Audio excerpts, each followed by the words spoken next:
Matches Balone. Hey YouTube, so I'm bringing you guys another desktop video.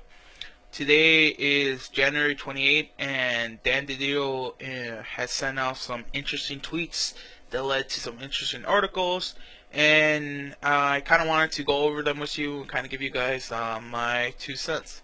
So let's do this. Here we go to Chrome. So this is Dan DiDio's Twitter timeline, right? So he's been a little busy with the tweets. So this is the image that captured my eye, and obviously here's the article link. But basically this is the Scooby-Doo gang, right? But obviously this is not the same Scooby-Doo gang that we've seen in other media, right? This is modern day. This is hip. This, in other words, this is weird. But yeah, let's look into this article. So the link sends us to Entertainment Weekly, where DC Entertainment announces new slate of Hanna Barbera titles. Get ready for all new adventures from Scooby-Doo, Johnny Quest, the Flintstones, and more. So basically, what this article is DC Entertainment announcing that they're gonna make comic book based off old Hanna Barbera characters. For those of you who don't know, Hanna Barbera is a company that used to make old cartoons. Flintstones, Jeffersons, not Jefferson, sorry, Jetsons, Scooby-Doo, Johnny Quest.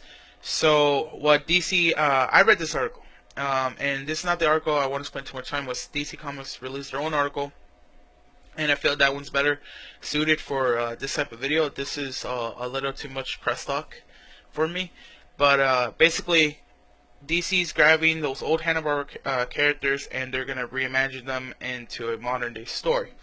And this is the article I want to spend time with. So right here is pretty much the same thing.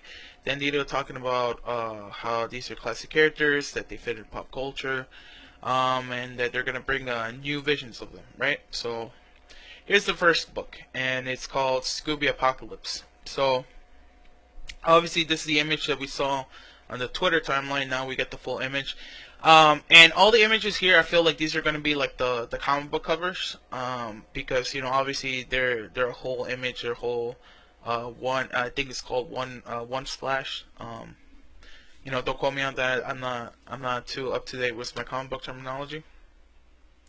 But like I said, this is pretty much a Scooby-Doo gang, and obviously we didn't see this creature on the other image, but yeah, what really captures the eye is Shaggy right here. This looks like a hipster take on Shaggy. We can see he has tattoos, and he has the beard and the handlebar mustache, but also this like technology that's around. Like what's this gun that Daphne and Freddy have? That's what's captured my eye. So here's a quick synopsis for Scooby Apocalypse, where it's talking about how they have veteran artists like Jim Lee, and he's gonna make an original story with Keith Giffen, who's from Justice League 3001, and also there's going to be art by Howard Porter from Superman. So right there off the bat, we got people from Justice League 3001 and people from Superman, and I just feel like DC is very serious about this, and they're not just, this is not some side project that it's meant for a younger reader. What's actually interesting is that DC already has a Scooby-Doo comic book, and it's right here, Scooby-Doo, Where Are You, right? And so this one takes place classic Scooby-Doo universe, from the 70s, 80s, whatnot, normal shenanigans, who's the guy under the mask. They also have another Scooby-Doo title where it's Scooby-Doo and Scooby-Doo team up, and they cross over with different Justice League not Justice League, DC Comics characters, superheroes, supervillains, whatnot. This book I actually read, and I recommend. It's definitely a really fun, a fun read and a fun adventure overall. So I recommend that. But basically, what this is telling me is, or what I think is, that this is going to be a separate story, an alternate universe. Like I said, for modern day people who still love these characters and kind of want new stories and new adventures. I don't feel like this is going to replace Scooby-Doo Where Are You. I feel, because this is an all ages book, so I feel like this is going to be a new take on them and new taste. But if you still want your classic Scooby-Doo adventures, there's Scooby-Doo Where Are You. But yeah, going back to this creative team, I feel like they're just, they're gonna throw their heavy hitters on it, and they want to make this a success. You know, it's like they're already planning. Like, if you read Justice League 3001 and if you read Superman, obviously they have story arcs and they have, you know, where they want to go, and they kind of plan out, you know, this is where we want to be in the year. I feel like that's what the approach they're going to take for this. So definitely interested in this. The synopsis goes on and says, Freddy, Velma, Daphne, Shaggy, Scooby-Doo. Those meddling kids and their mystery machine are at the center of a well-meaning experiment gone wrong, and they'll need to bring all of their mystery-solving skills to bear along with plenty of Scooby snacks to find a cure for a world full of mutant creatures infected by a native virus that enhances their fears, terrors, and baser instincts. This time the horrors are real in the apocalyptic near future Badland. Obviously it's a different take. You know, experiment gone wrong. I'm guessing it's making. They said mutant creatures. They're making monsters. It's gonna, you know, enhance people's fears and terrors. What's interesting is that it takes place. I guess apocalyptic near future. So it's definitely, you know, like I said, it's not your 70s Scooby-Doo. So that's interesting. I don't know what to compare. They're probably gonna try to Walking Dead it. You know, a world where like everything's gone wrong and they're like survivors. That's my take on it. Obviously, with that hinted of future, right? You know, new tech and stuff. But you know, they could also probably be making this into some type of Ghostbusters thing. You know, where they're like, hey, you know, there's a monster here, and these teenagers where they're with these big techno guns or whatnot, they come in. So yeah, I can't say much more about this. So let's go on to the next one.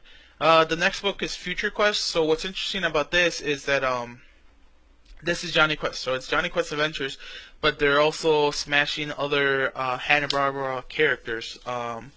We have obviously Johnny Quest. We have Space Ghost, the Herculoids, Frankenstein Jr., the Impossibles, Birdman, the Galaxy Trio, and Might Thor. So I'm not gonna lie, I don't know Johnny Quest too much. It wasn't my cartoon. It was more of my dad's cartoon. But I know he was kind of like this secret agent spy, and he went on these adventures. And so what I feel is like this is gonna be kind of like a Brave and the Bold book, where like let's say Johnny Quest is Batman, right? So he's the title character, he's the main attraction. But every story he's gonna team up with a different character, and they're gonna go on a different outlandish adventure. So that's what I feel like this is gonna be. And you could already see, you know, some of the characters, right? Johnny Quest, Space Ghost, Birdman. So yeah, let's. And like I said, these pictures, they feel like these are going to be the comic book covers. But yeah, this is the Johnny Quest gang I know, right? They're in the Jeep and they're running away from all this danger. I'm not sure if this is already like a villain ship or this is the Space Ghost ship. You know, like I said, I don't know the Johnny Quest cartoon too well. Again, this could be Herculoid. I'm not sure, so I apologize for all you hardcore Johnny Quest fans. Again, it's just my take on it. I like Hanna Barbera was before my time, and I just know it, you know, through my dad or my grandpa saying, "Hey, you should watch these old cartoons." It's Space Ghost. I know this is Space Ghost, and this is Johnny Quest. And this is his sidekick. I forgot his name, but I know like these two are always together in their adventures, just like Batman and Robin. So yeah, it looks like, you know, like they're gonna meet for the first time, and obviously he doesn't know him, and that's why he has the gun up. But yeah, it looks like, you know, misunderstanding, and then they're gonna team up again. This looks like probably this is issue 1, this is issue 2. You know, again, like I said, if it's kind of like Batman Brave and the Bold, every story is gonna have a different team up. At least that's my guess. Yeah. Oh, I forgot this cat. I forgot what his name is. But you know, again here, you know, Space Ghost. This looks like it's taking place in space, so this could be like, you know, some of the characters that he's fought off and faced. Yeah. So I don't know. I don't really know the Space Ghost character too well. I remember. I think he showed up like on Toonami or something, and he was some type of talk show host, and I think he had his own segment in that show. So I never really understood if he was an actual like space character and he had his own show where him traveling in space, or it was, like I said, a talk show host, and these characters are from there. And now they're kind of bringing them in into making like, yeah, let's make a space story with them. So definitely it's cool, definitely interesting.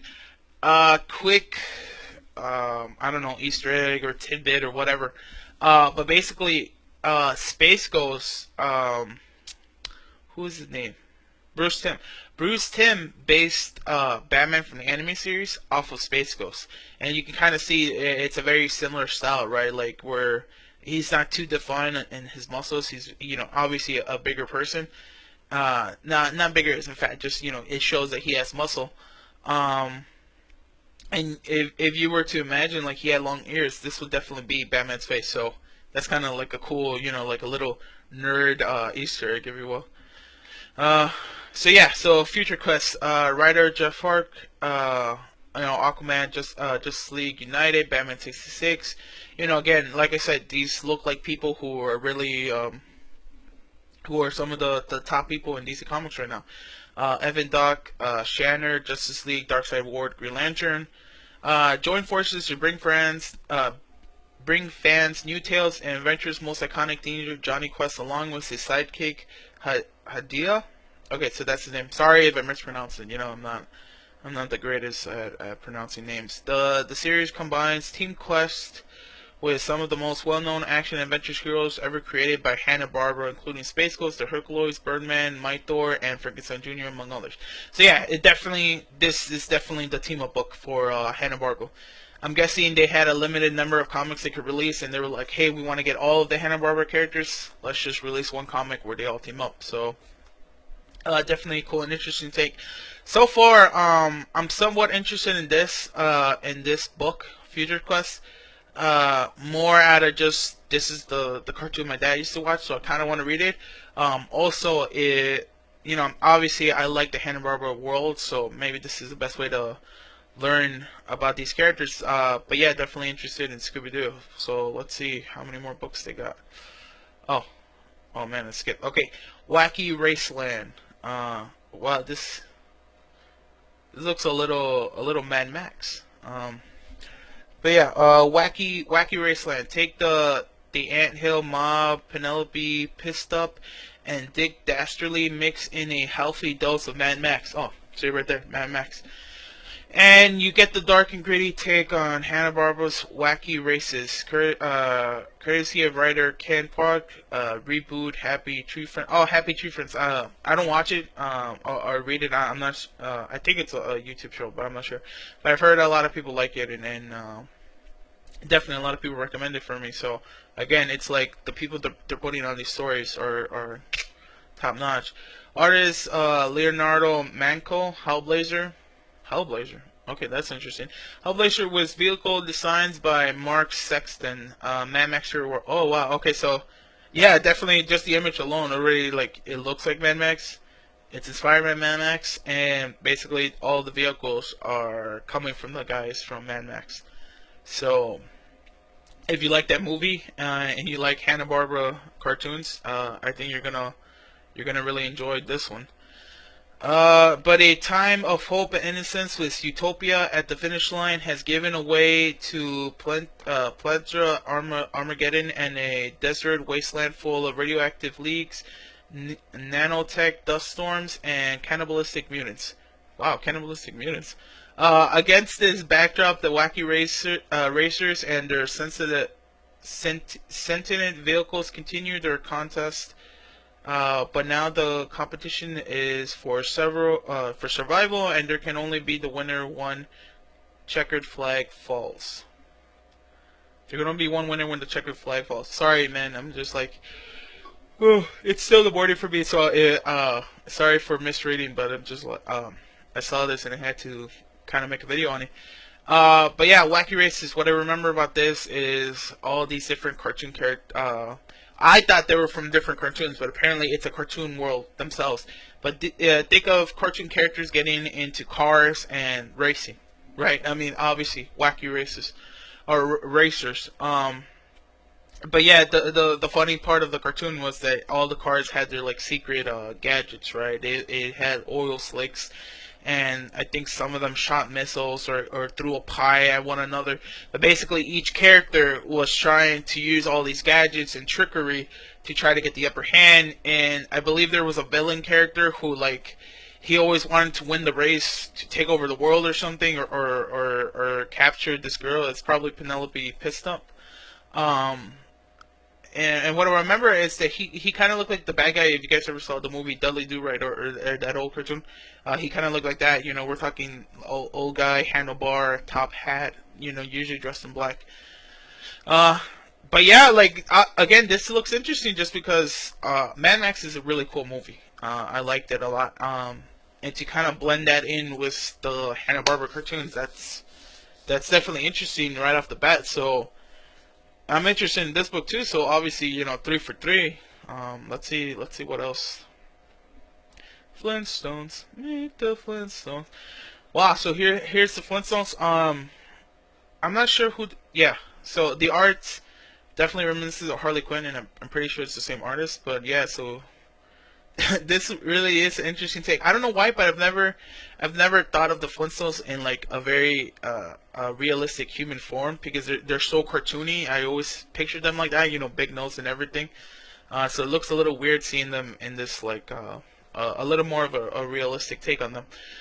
But the Flintstones, based on characters designed by Amanda Conner, Harley Quinn, Starfire, okay, writer Mark Russo, Prez, God is disappointed in you. Provides his own unique perspective from everyone's modern Stone Age family. Russo will use Bedrock's most popular family to shine a light on humanity's ancient customs and institution in a funny origin story of human civilization.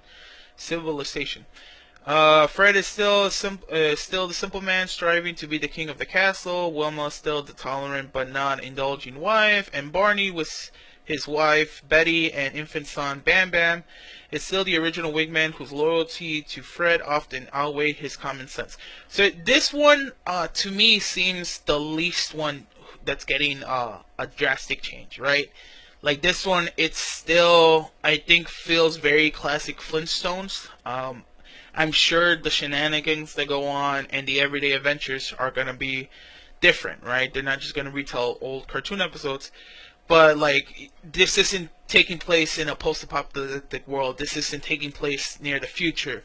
Like this one and Johnny Quest seem like they're the ones who like if you like those original cartoons, these are the closest ones to them. And I feel like Scooby Apocalypse, man, I can't speak. But the Scooby-Doo one and the Wacky Racer ones are the ones that are really taking that more creative twist to them. So that's definitely interesting. This one, I was a fan of the Flintstones, not a uber fan, but yeah, if I'm already checking out those three, I'll check this one out too. Like I said, reminiscent of the Harley Quinn art, and obviously it's the same artist. So if you like that art, definitely give this a try.